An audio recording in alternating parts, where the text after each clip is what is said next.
All right, so I'll give you just an example of propofol because that will give us just a segue here.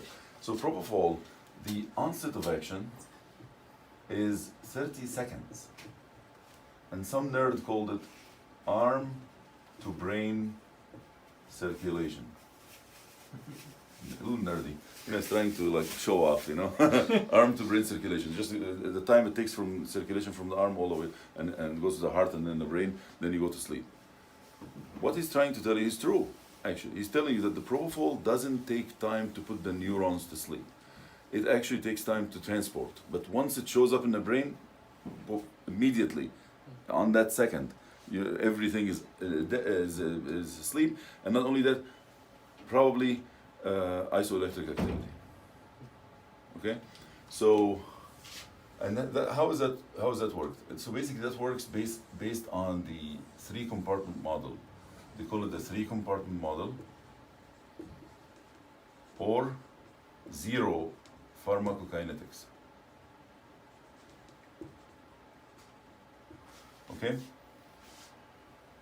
So this is the brain, this is the blood, and this is the fat. Okay? So when you give something in the blood, the dose of propofol is 2 to 3 milligram per kilogram IV bolus, right? So it comes out, let's say, 200 milligram in a 70 kilo man. So you give 200 milligram in the blood, it will go where the blood goes. So what are the 4 organs that has the highest blood supply? Kidney, brain, liver, and heart, right? Per gram, right? So it will go there. Out of all of those organs, which one of them has the highest lipid content? Is the brain. So that's why all of that propofol dose, which is supposed to be distributed throughout the whole body, it shows up in the brain in the first 30 seconds. All of it. It gets sucked in the brain first. And when it goes in the brain, then you don't give any more, because it's a bolus. So this is zero, and then it will start to come out of the brain, by redistribution because of the concentration gradient in about 10 minutes. And as soon as it comes out, then the patient wakes up. So that's why the duration of action of propofol is 10 minutes, because it's redistribution. Right? The half-life is different. The half-life is like 6 to 8 hours. Right? Because the half-life is different than the duration of action. Half-life is the amount of time it takes to drop the serum concentration to half. But the duration of action is the amount of time it takes to wait for the action to finish. Right? So here, most of the medications that work on the brain terminate actions by redistribution, not by the half-life. The half-life affects the infusions and stuff like that. Affects something else, but it's not the actual waking up from a particular dose. When Michael Jackson died, they were discussing in one of the radio shows and stuff like that, saying, "Oh, Michael Jackson," blah, blah, blah. And one of the doctors in the show was saying that, no, I have doubt that the doctor killed Michael Jackson because we found propofol in his blood. So I called it, it's like,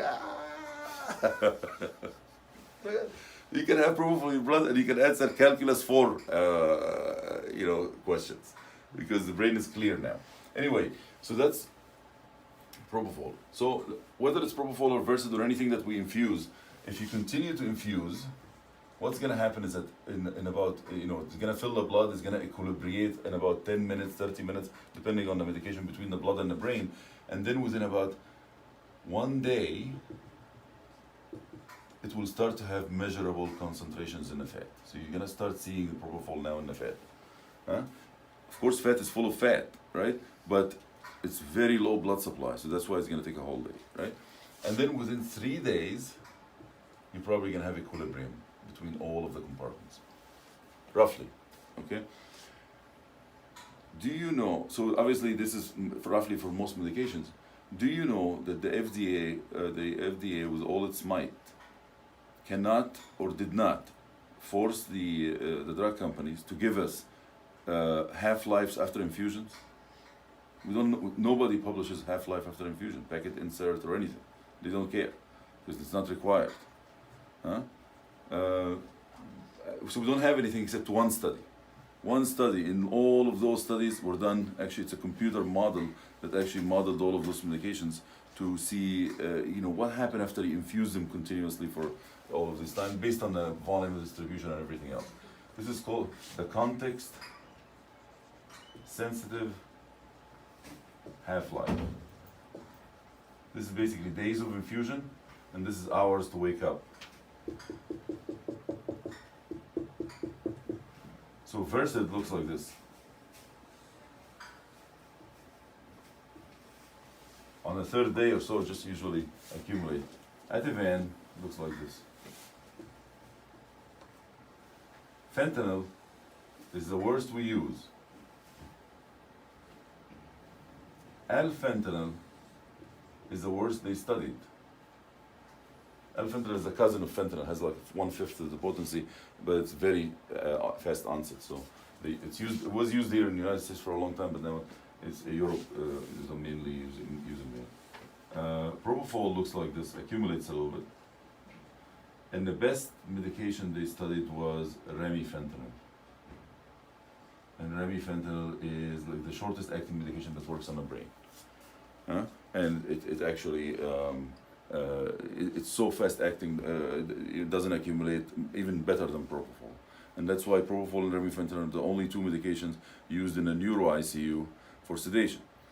Because they want to just turn them off and the patient, remifentanil, the joke is that you stop the infusion, by the time your hand goes in your pocket, the patient is awake and having pain.